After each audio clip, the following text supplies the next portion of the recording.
Bila coach masuk, mula-mula dengar, okay dengar. Sebab kita dah ada persepsi yang negatif tu kan.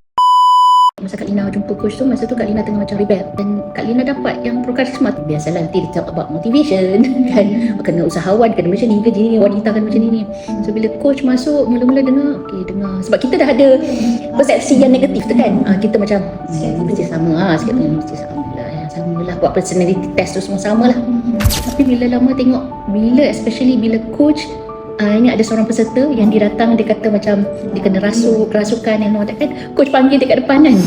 So kan masa dia marah coach tu, semua pun dah macam takut. Ada yang dah berdiri coach kat belakang tu nak lari. Dia macam berlari. Jangan. Coach buat apa tau? Coach kata, janganlah marah sayang, pegang macam ni. Masa tu Kak Lina tengok, okay, that's new. Itu something yang baru. Dan bila coach buat tu, coach terangkan dan nampak coach pegang peluk dia tapi dia macam keras. Tapi coach kata, sayang Allah ni pujukkan.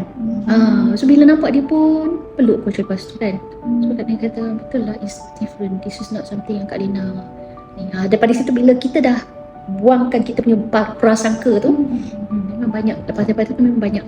Dan coach kita tentang amanah, yang ujian tu adalah anugerah. Orang cakap tu kita macam, ada orang cakap kata kena dah lalui benda ni, but dia tak sampai kat hati kita kan. Bila coach cakap tu dia rasa macam ingat balik apa yang dulu kena jatuh ni, kena itu ini semua tu, kita tak nampak dia sebagai ujian dah sekarang. Sebab Kak Lina anggap dia sebagai anugerah.